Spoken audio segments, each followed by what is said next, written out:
All right, ladies and gentlemen, back today, we've got somebody we're going to be talking about the great apes. We're going to be talking about biology. We're going to be talking about travel, anthropology, you name it. We're going to try to cover it. We've got Colin Chapman, Ph.D.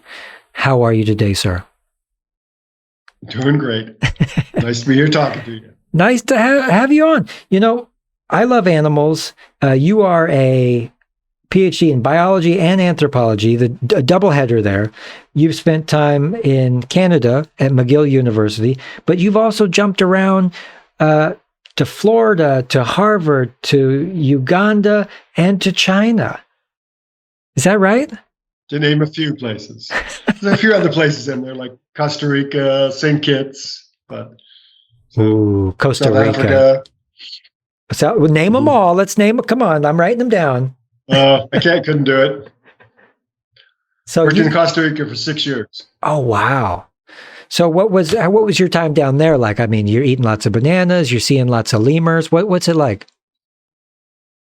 I worked on spider monkeys there, and it was a great place. I lived inside a national park, so nature was right outside my back door and front door.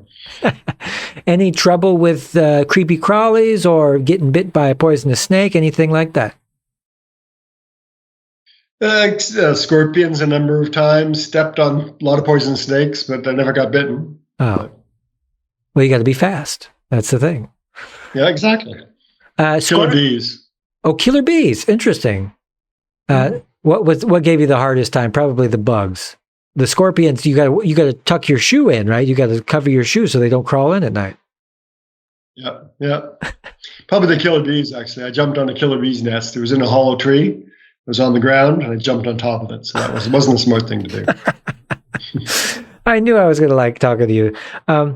So what started your whole journey with animals? Like in early life, what was the moment that you said, hey, this nature stuff, it's pretty neat? When I look back at it, I always liked just watching animals. I used to watch the squirrels in the backyard, and it was just something that always just fascinated me. So it's something that's been there since I was a really early kid. My father tells a story that I don't remember when we were playing Scrabble, and he spelled out primate, and I said, "What's that?" And he told me. So I said, "Okay, I'm going to do that." So, but that was, I don't know how old, 10, 12. Yeah. Get them started early. That's the key. So you're spelling primate. Ask what primate is. Flash forward to today. You're a primate expert. You know a lot about the great apes. I'm assuming you know a little about the not so great apes too. Mm-hmm. So I work a lot on the monkeys. So why the great apes? What makes them so great? Because they're closely related to people, and because of that, people like to kind of study them more. Uh-huh. Other than that, most of the great apes are not, chimpanzees are not that nice animals. They kill each other. They do all sorts of terrible things. So people are interested in them because they're closely related to humans. For all my chimpanzee listeners, don't be mad. Yep. That's okay. Monkeys aren't so nice either, but they're animals, and you can watch what they do and try to figure out what they do, and we have to work on their conservation. Yeah. So you got into it originally, probably not focused specifically on monkeys, or did you have monkeys in mind the entire time? I had monkeys in mind the entire time. Interesting. I thought they were fascinating animals to watch, so I kind of said, well, they're really neat to watch. I'll go study them. Interesting. So what led you to focus on your conservation efforts around Kibale National Park in Uganda? And you've been doing this, 33 years? Yep. Wow. So everybody asks me that question, and they expect some sort of, intelligent answer. The real answer is I just finished a postdoc, and I was looking for something to do. I didn't want to get a job yet, so I wrote 6 grants to do research in 6 different locations of the world. 5 of the grants didn't come through, and the grant for Kibale came through. So I went to Kibale, and I just kept on going back. Was there anything else that was on the table that you were thinking, oh, that would have been nice? There's lots of things that I wasn't really interested in doing, but that was the one that I had to be able to feed myself. So that was the one that came through, and that's what I did. But it turned out Kibale is a fascinating area, so that was great. Yeah. Well, you never know until you go. But I mean, life as a scientist, as a biologist, it's not so glamorous. You got to make sure that you're also paying your bills, right? Yeah. Yeah. You do. So tell me about this. When you went to China, why did you go, and what did you do, and how long did you stay? What was the culture like? So my association with China is more that I'm kind of helping them with conservation. So I've got a couple of close colleagues there, and I'm a kind of a professor at Northwest University. It's kind of an honorary professorship. So I go there every once in a while. Of course, because of COVID, I haven't been there for a while.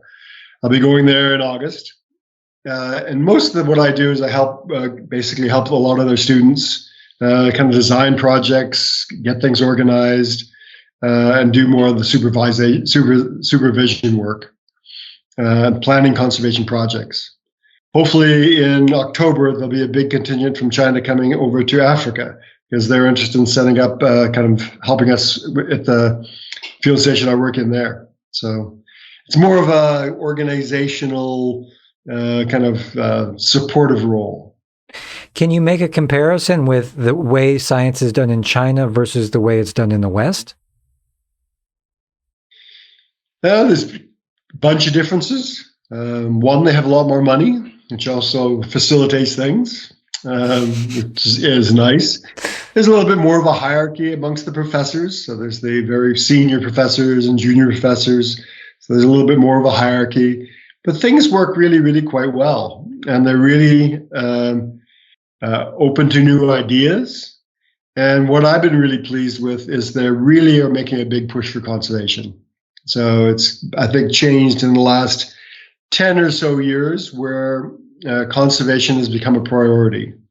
Wow. So it's been very easy to work in China to promote conservation. So that's been really nice. What kind of priorities do they have as far as animal conservation in China? What do we, I mean, versus Uganda or versus the United States, what is China, especially with apes, what are they trying to conserve there? So there are no apes in China. I thought so. Yeah. Okay. But what else are they really interested in? 10, 20,000 years ago, orangutans used to be in China, but they're no longer on the mainland. But they have all sorts of gibbons. So the smaller apes. And so a lot of their effort goes to the smaller apes. They've got a species called Skywalker gibbon, which is really a neat gibbon. And a lot of these gibbons are in the far south in areas where there's not much forest left. So they're working a lot on forest restoration, working with these small populations. So I think something like 15 out of 22 primate species that have been looked at have populations less than 3,000. So they're really putting a lot of effort into these small populations. But they're doing a really good job.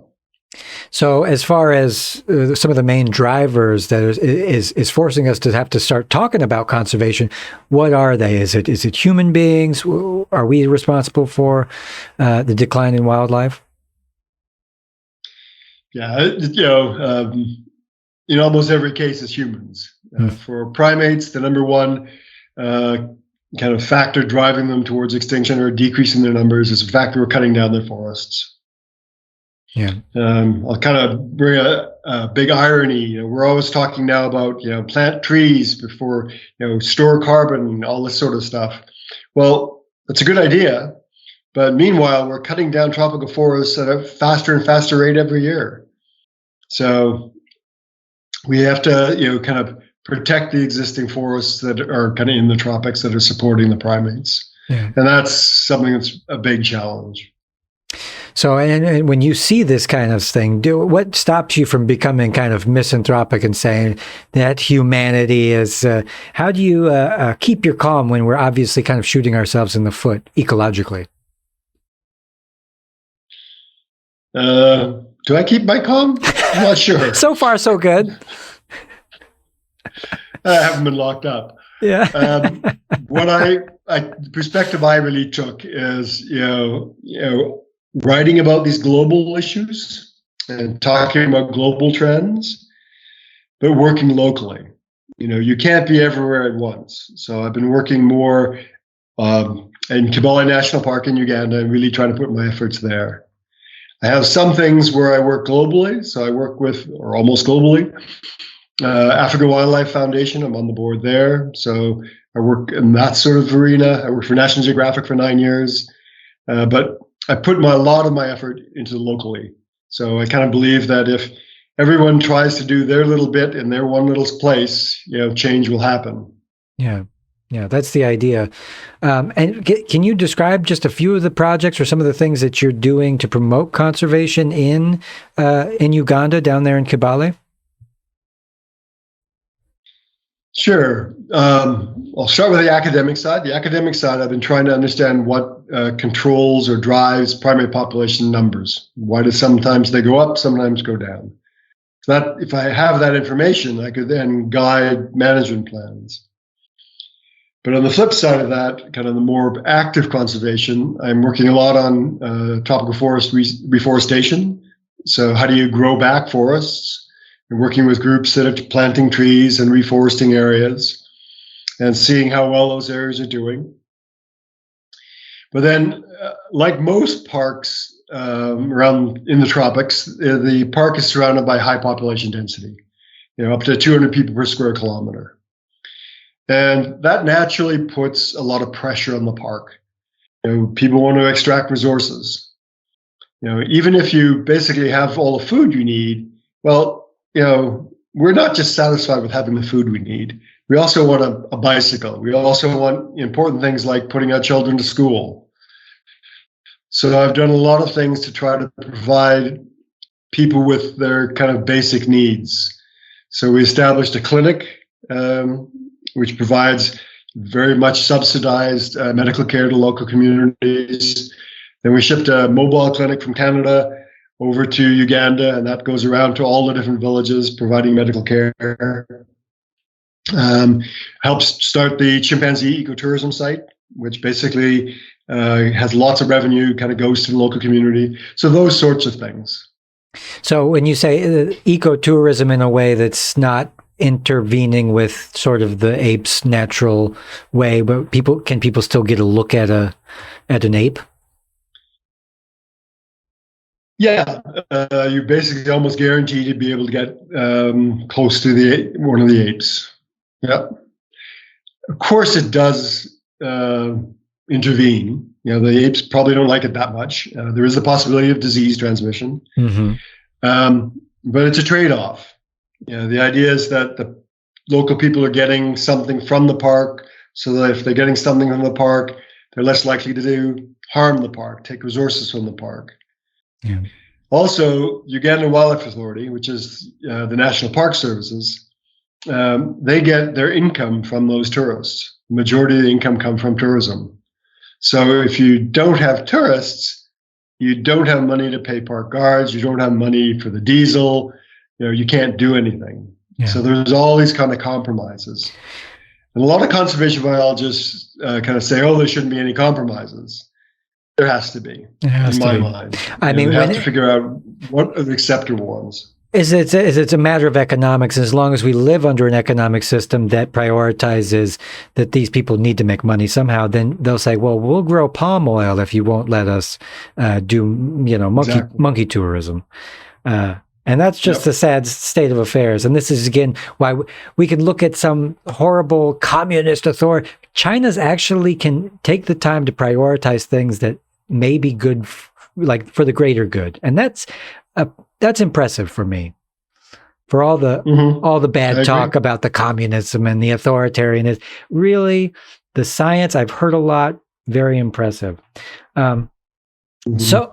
So just right off, which monkey's the most charming? Everyone has a different opinion. I like the species called the red colobus. Okay, explain That's that the one. species I work on the most. So it's an endangered species. It's basically a leaf-eating monkey, but it's found in large groups. So because it's found in a large group, there's always something happening in the group at the time. Somebody's having a little bit of a fight with somebody. Someone's sneaking over to have a mating over here. There's always something happening. So I find that fun. Yeah. Do you find yourself giggling in the field sometimes at some of the stuff that happens? Oh, yes. Yeah, for sure. All the time. Oh, man. Yeah. I have a picture with a monkey who basically, I left my computer on the grass and he walked up and he has his hands on my computer. That's one of the things I giggled at. And then here's another good one. A mother made this big jump across this gap in the forest, and her infant was following along behind and went, I can't jump that much. And she kind of looked, thought about jumping. One of my field assistants was kind of standing below. So this juvenile monkey jumped from the branch to my field assistant's head to the next branch. So I just used him as a stepping stone. So that was pretty funny. There you go. People are finally being useful to the animals. I like that. I know. Nice head bridge. So let's talk about your time in Florida. What was that like, and why did you head down to Florida? And did you enjoy your time down there? It's a wild place. Yeah, again, people always ask me to, intelligent things like, why did you go there? So I was at Harvard doing a postdoc, and the postdoc had run out. So I needed a job. So I applied for jobs all over the place. You're just a drifter. I think so. Yeah, lonesome drifter. Well, that's all right. Yeah. Florida's a great place to be because it's a lot in the tropics. So yeah. That's good. Not too much culture shock as far as in comparison to Uganda, but still. Gainesville, Florida is where I lived, and Gainesville's a small little college town. So yeah, it's kind of, I've been there. They had a nice little bar called Tim and Terry's where they'd have nice live music all the time. Mm-hmm. So you've been all over the place. So how do you think that you've got this joint PhD, right? It's a combination of biology, anthropology. How does that give you an edge when it comes to conservation and humanitarian stuff? Well, better than that. So I have a joint PhD, and then I did a postdoc in biology, then I did a postdoc in anthropology. Florida, I was in the zoology department, and I went back to McGill. I was in an anthropology department. So I bounced back and forth between disciplines, arts and sciences all the time.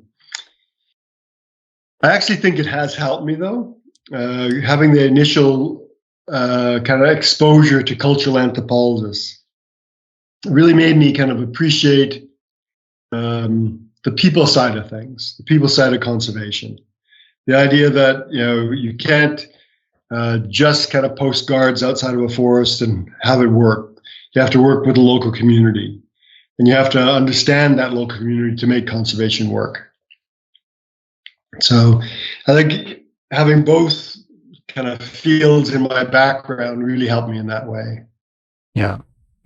And they're interchangeable in some ways. When you get to the zoology department from the biology department, it's not like you're a foreigner so much. No, exactly. No. Was there ever any other aspects of, nature that kind of struck you, like mycology or anything that, or do you take only an interest in apes? No. I'm pretty eclectic in my interests. I do a lot of things with trees. I really like looking at how trees grow and how certain species replace other species. I've done maybe 30 or 40 papers on fish. I like fish. We just did a paper on insects. I tend to, my colleagues have asked me, how do you choose your next project? And typically my answer is, I choose what's fun. So questions come up and I say, hey, that would be interesting to know the answer to. And so that's where I go for a while. As long as the funding is there. I mean, let this man study what he wants to study. He's, he'll come up with something. So let's talk about, you worked with the National Geographic Society for 9 years. So what was that like? And what was it like trying to get funding during that time? What was it like with the grants? Well, so just to be clear, I had a university position, but I worked with them as well. So it was basically I was on one of their committees. And so I did a lot of work kind of reviewing their grants, setting kind of their research priorities. So I was still being paid by the universities. I really believed in kind of working with National Geographic because, I can write an academic paper and, if 300 people read it, that's great. But, if we can get the right information about conservation in National Geographic, millions of people read it. So kind of getting, more and more people interested in conservation, I think is really important. And, unfortunately, typically the people I talk to already are believers. They already believe in conservation. So, if we can get the message out to people who haven't thought about it so much, that's important. All those people vote. So it's the idea is that we can kind of get more and more people interested in conservation. That really helps. So one of the projects I did is I set up a conservation education school inside a Ugandan city because Ugandan children never get to see their wonderful wildlife because it's often far away and they don't have the transport. So we set up a school inside a city about conservation. That is so nice. Yeah. Well, and when you talk about conservation and getting people interested, we have to spice it up a bit. This is what I'm trying to do. I'm trying to take stuff that maybe we need to be talking about, make it interesting, make it juicy. Hopefully people will come around and see the importance of it. But working for National Geographic, was there any downsides? Not really. It was a really fun group to work with, and kind of I could help them out. There's some really good fun upsides. Yeah, we would come across a project and we'd all say, "Nope, it's not possible," and then someone would say, "It probably would never work." But what happens if it did? We'd all look at them going, "It's not going to work." But if it did happen, it'd be really cool. So let's fund it. So there's some really fun upsides. I love that. I had Suzanne McDonald came on and she talked about getting funding to see if orangutans like music. And it turns out every time you turn on a radio for orangutans, they'll turn it off. They don't like music. So, oh, really? Yeah. And I just love this type of experiment. Fairly innocuous, fun. Let's just see. It's not hurting anybody. Let's see what happens. Exactly. Yeah. But you also are ranked really high as far as top biologists, top researchers in your field. You're the 40th in the world. Is that right? Something like that. How do they gauge something like that? Is it based on citations or how? It's based on the number of publications, number of citations, yes. Do some scientists kind of milk that and to just kind of try to publish anything to try to get ahead of everybody else? There people play games with those numbers. So yes, and I have a paper that's called Games Academics Play, and that's just that paper is about those games. Good to know. Okay, well, I never really played those games. As I say to my colleagues, I just kind of do what's fun, and I like writing papers. Yeah. I kind of find papers like doing it, kind of a mystery, solving a mystery novel. So I enjoy it. So I just kind of do what I enjoy. You're in a lucky position because I like talking to guys like you because there won't be any inherent bias because there's just really no monetary value in studying ecology. But I get big agriculture guys all the time where I think, well, he'll like nature. And then he comes on, he's just, BASF and Monsanto. And then I go, oh, darn. Right. This is not bias science. So we always are looking out for these, science is the quest for truth. And if there's any kind of conflict there, we're not doing so good. So it's good that guys like you exist. So unfortunately, guys like me have a hard time getting any money. Yeah. Monsanto's has a lot more money. I know. If we just change the way science is done, maybe we could do the fun stuff or do the environment stuff, which is pretty pressing at the moment. Yep. So as a conservationist, I want to ask you about biodiversity. obviously this is important. Are you concerned with the global state of biodiversity, and what do you hear from your other colleagues that are working on different projects for different animals, insects, plants, and stuff like this? Well, obviously I'm concerned. The extinction rate now is about 1,000 times higher than it would have been without people being on the planet. And that doesn't include what's going to happen with climate change. And climate change is a big unknown. So yes, I'm concerned. And, the more we can think to do to help the situation, the better. In my mind, nature's pretty resilient. Nature's, really, really tough. So if we leave some big areas for nature to kind of adapt to itself, it's going to do okay. So, let's get put more efforts into making national parks and protecting those national parks, which is what the recent, the COP15 Biodiversity Conference said. Let's try to do that. I think there's a lot of hype in that conference because, there's no money to do that. So, until you actually kind of get some money behind it, it'll be difficult. I know this might not be your wheelhouse, but do you think we might need to rethink our economic system in order to achieve the kind of eco-utopia we want? So it's not my wheelhouse. I don't know much about it, but I think about it a lot. And I really think we do need to have more of a circular economy where we're not, everything's based on growth. But, when you get to my stage of life, you start thinking, okay, well, my retirement fund, what's that based on? The stock market doing well. What's the stock market based on? Growth, increased consumption. Well, how do we get out of the system? I don't really know. But yes, we have to. Yeah. But, it applies to, kind of economic world issues like prices of oil and things like that. But it also applies to the smaller people next to national parks. People say that, well, we'll get them enough protein, they'll be happy. If we get them protein, they're happy, but then they still want their bicycle. They still want to send their children to school. So we have to really rethink things. How we're going to rethink things, I don't know. Yeah.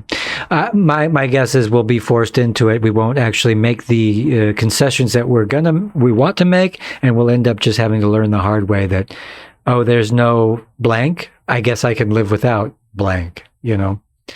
And hopefully that blank isn't water or food, It will be. Yeah. It will be water and it will be food. Sooner than later. I'm hoping African population growth rate is, doubling times 20 between 20 and 30 years. Uganda, the country I work in, is tiny. Its population is more than Canada, and its doubling time is 23 years. So, what's their staple crops down there? How do they live usually? Corn and plantain. Every day. Yeah, mostly. And as far as other like luxuries, refrigeration, air conditioning, automobiles, how much do you see? For the local villager, no. They don't have electricity. So what do they cook with? Fuel wood. Where does the fuel wood come from? They got to cut down trees. Yikes. So we have a project where we have some invasive plants in the park. And the idea is that we will remove the invasive plants. So we'll have the local villagers come in, cut the invasive trees out. So they're basically not used by the wildlife. They cut the invasive plants out and basically use that for fuel wood, turn it into briquettes, use it for fuel wood. Wow. That's the idea, but we have to get funding still. Yeah. Well, I'll be looking forward to that. So anything else in the near future that you're personally excited about trying to tackle, issues that maybe you have possible control over, where you feel like you might be making something good happen in the world? Well, this briquette project is one of the big things we're pushing on now. But in general, we've done censuses in Kibale since I started working there. And I can say that the park is working really, really well. All the monkey populations are increasing. The extent of forest is increasing. The elephant population has gone up dramatically. Most of the ungulates have gone up. The pigs have gone up. So Kibale as a national park is working really well. So it's a success story. And that has a lot to do with kind of the national parks and how they're running things. So things can work. So tell me about the pigs, or the did you say, are they wild pigs? Wild pigs, yeah. Wow. Giant forest hogs. You can look them up. They're about the size of a small cow.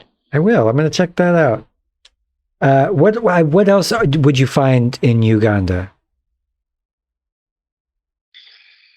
So you got a bunch of different ungulate species.